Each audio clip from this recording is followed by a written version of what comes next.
बिस्मिल्लाहिर्रहमानिर्रहीम। अस्सलाम वालेकुम नाज़रीन किराम, मैं हूँ साजिद दवान और आप देख रहे हैं मेरा फेसबुक और यूट्यूब चैनल। नाज़रीन किराम, पाकिस्तान में हमेशा सियासी सूरत-ए-हाल लम्हा लम्हा जो है ना वो बदलती रहती है। बड़ी अहम मुलाकात हुई है पिछले 24 घंटे में और 2 मुलाकातें हुई हैं, एक ऐवान सदर में हुई है और एक लाहौर में हुई है। अब इस मुलाकात के बाद नाज़रीन किराम, मैंने एक पिछले व्लॉग में भी कहा था, एक मुलाकात पीछे भी हुई थी जिसके बाद इलेक्शन जो है ना वो ये समझ लें कि उनकी जो चीज़ें थी वो तय हो चुकी थी। एक मुलाकात और हुई है, इस मुलाकात में बाकी चीज़ें तय पा गई हैं और इसके साथ साथ आईएमएफ ने बड़ी शर्त रखी है। नई हुकूमत, आईएमएफ की तरफ से ये कहा गया है कि पाकिस्तान में जब कोई नई हुकूमत आएगी स्टेबल, उसके साथ हम मुज़ाकरात करेंगे। अपनी जो भी नेक्स्ट जो आईएमएफ की किस्त थी वो रिलीज़ होनी थी, वो किस्त आईएमएफ ने मशरूत कर दी है नई हुकूमत की जानिब से। अब नाज़रीन किराम, पाकिस्तान में इलेक्शन नागज़ीर हो चुके हैं। इमरान खान साहब ने बड़े सादा और वाज़ेह अल्फाज में ये कहा था कि मार्च अप्रैल में इलेक्शन होते हुए देख रहा हूँ, और उनकी बात ये ऐसे ही नहीं कहा उन्होंने, क्योंकि इस मुलाकात में ये तय पाया था कि मार्च या अप्रैल में इलेक्शन करवा दिए जाएंगे। पीटीआई के मुख्तलिफ रहनुमाओं ने भी ये कहा, फवाद चौधरी साहब ने भी ये कहा कि मार्च और अप्रैल में इलेक्शन हो जाएंगे। अब पीडीएम के लिए मुश्किलात पेश आ रही हैं। पीडीएम नहीं चाहती कि इलेक्शन में जाया जाए। अगर इलेक्शन में पीडीएम जाती है तो उसको बहुत बड़ा नुकसान होगा, क्योंकि इस वक्त जो ना पाकिस्तान की जो सूरत हाल है, अवाम मतनफ़र हो चुकी है पीडीएम हुकूमत से। अवाम को पता है कि इस हुकूमत ने आते ही अवाम पे इतने बोझ डाल दिए, इतने बोझ डालिए कि गरीब आदमी को का जीना मुहाल हो गया। 2 टाइम 3 टाइम का, 1 टाइम का वो खाना नहीं खा पा रहा इस महंगाई की वजह से। तो अवाम जो है ना वो कभी भी वोट पीडीएम को नहीं डालेगी। उन्हें पता है कि ये अवाम की खिदमत करने नहीं बल्कि अपने केसेस ख़त्म करने के लिए इक़्तिदार में आते हैं और फिर अपने केसेस माफ़ करते हैं और फिर करप्शन पे लग जाते हैं। इमरान खान साहब ने एक निजी टीवी को इंटरव्यू दिया, उसमें उन्होंने कहा, हारून रशीद साहब के साथ वो बैठे थे, उन्होंने वहाँ पे कहा कि मेरी सबसे बड़ी खम ये थी कि मैं एहतसाब नहीं कर पाया, क्योंकि ये चीज़ें मेरे हाथ में नहीं थी। जब उन्हें सवाल किया गया हारून रशीद साहब की तरफ से कि आप फिर छोड़ देते चले जाते, ना करते आगे हुकूमत, तो उन्होंने कहा कि ये चीज़ें बड़ी आहिस्ता आहिस्ता की गई, यानी बड़ी स्लोली इसको लेके जाया गया कि अगर मैं फ़ौरन से एक्शन लेता तो उसकी कुछ रीज़न मुझे सामने रखनी थी, क्योंकि ये चीज़ें बहुत आहिस्ता से चली हैं। मैं एकदम से एहतसाब की तरफ मैंने कहा आज हो जाएगा, कल हो जाएगा। तो इमरान खान साहब का कहना था कि मैं इसी सोच में था कि आज हो जाएगा, कल हो जाएगा, इसी चक्कर में था। तो करते करते हमारे 3 साल गुजर गए। तो आखिर में मुझे रियलाइज़ हुआ कि एहतसाब तो बिल्कुल कोई चाहता ही नहीं है, क्योंकि जनरल बाजवा साहब जो है ना वो एहतसाब की तरफ जाना ही नहीं चाहते। तो फिर हुआ क्या कि किस तरह हुकूमत में रजीम चेंज किया गया और किस तरह हुकूमत को लाया गया, ये आपके सामने है।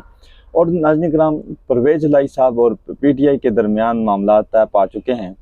इलेक्शन में सीट एडजस्टमेंट में उनकी आपस में मामला तय पा गए हैं, लेकिन मैं आपको ये ख़बर दे दूँ, यहाँ पे ये मामला आगे जाके बिगड़ जाएंगे, क्योंकि पीटीआई और जो परवेज़ इलाही साहब के साथ दरमियान जो तय पाया है वो ये पाया है कि 25 सीटों पे एमपीएस और तकरीबन 19 सीटों पे एमएनए सीट एडजस्टमेंट होगी। अब नाज़रीन किराम, इतनी बड़ी तादाद में पीटीआई को सीटें काफ लीक को देती है। अब थोड़ा सा पीछे चले जाएं, जब इमरान खान साहब पे हमला हुआ था, इमरान खान साहब पंजाब में एफआईआर नहीं कटवा सके और पीटीआई की अपनी हुकूमत थी और परवेज़ इलाही साहब वज़ीर आला थे। तो वज़ीर आला परवेज़ इलाही साहब थे, तो परवेज़ इलाही साहब हमेशा उनका जो झुकाव वो इस्टेब्लिशमेंट की तरफ ही रहता है। और अब इमरान खान साहब अपने आप को कभी भी इस्टेब्लिशमेंट के आसरे पे नहीं छोड़ेंगे, क्योंकि उन्हें पता है कि मैं जब इक़्तिदार में आऊँगा तो मैं फुल पावर, फुल मेजॉरिटी के साथ आऊँगा, ताकि आके मैं मुख्तलिफ जो चीज़ें मैं नहीं कर सका वो मैं करूँ। अगर इस वक्त इमरान खान साहब को हुकूमत मिल जाती है और वो लूली लंगड़ी हुकूमत मिलती है, तो इमरान खान साहब ने कहा है कि मैं कभी भी ऐसी हुकूमत नहीं कबूल करूँगा जिससे मुझे जो है ना जिस तरह की पिछले 3-4 साल से परेशानियाँ रही हैं, जो मुझे ब्लैक मेलिंग का सामना रहा है, तो मुझे अभी भी रहे। तो इसलिए ये मामला वक्ती तौर पर तय पाए हैं, आगे जाके ये चीज़ें ख़त्म हो जाएंगी। पीटीआई परवेज़ इलाही साहब के साथ जो ना इस अताद में इतनी सीटें उन्हें नहीं दे पाएगी।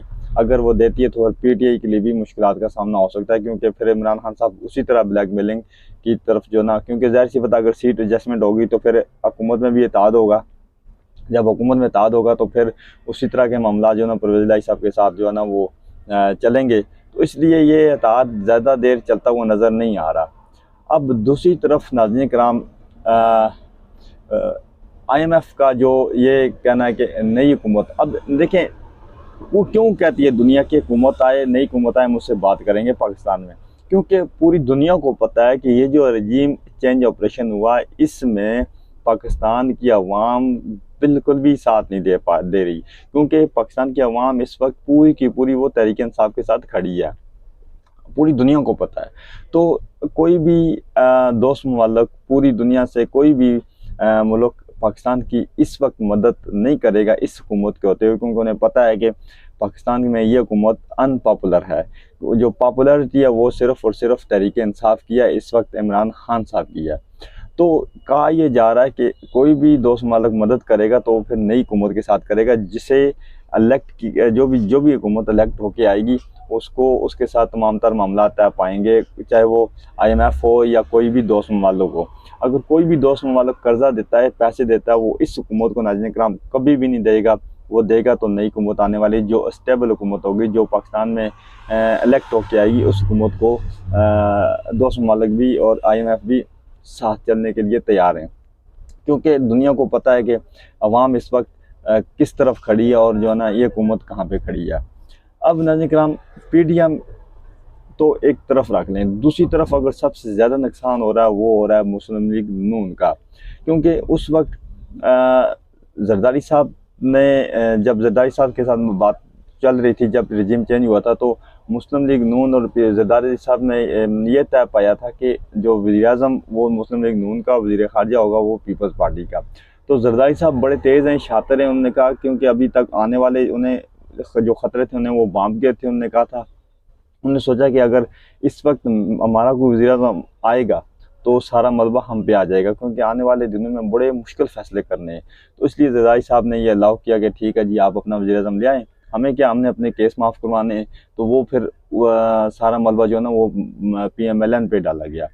तो शहबाज शरीफ साहब के लिए जो है ना ये बड़ा ही मुश्किल फ़ैसला था, और इस वक्त जो है ना शहबाज शरीफ साहब ने अपनी पार्टी को डुबो के रख दिया वज़ीर-ए-आज़म की खुशी में, वज़ीर-ए-आज़म की लालच में। अब दूसरी तरफ नाज़रीन किराम, हामिद मीर साहब ने एक बड़ा अहम इंकशाफात किए हैं। वो उन्होंने कहा है कि जब 2018 के से पहले एक मीटिंग हुई, उसमें जनरल बाजवा साहब, उस वक्त के DGI और उस वक्त के जो जनरल फैज़ हमीद साहब, ये 3 लोग मौजूद थे। उसमें एक शख्स और मौजूद था, वो था अभी के वज़ीर-ए-आज़म शहबाज शरीफ, उस वक्त उस मीटिंग में मौजूद थे। और उन्हें ये कहा गया था कि आप उस इंटरव्यू में लिए, उनसे एक किस्म का इंटरव्यू लिया गया है। हैरानगी ये होती है कि समझ नहीं आती कि मुल्क कौन चला रहा है। उनसे इंटरव्यू कौन ले रही है? फ़ौज ले रही है। उनसे कहा यह जा रहा है कि आप नवाज शरीफ साहब को छोड़ के हमारा साथ दें, फ़ैसला जो हम कहेंगे आप वो करें।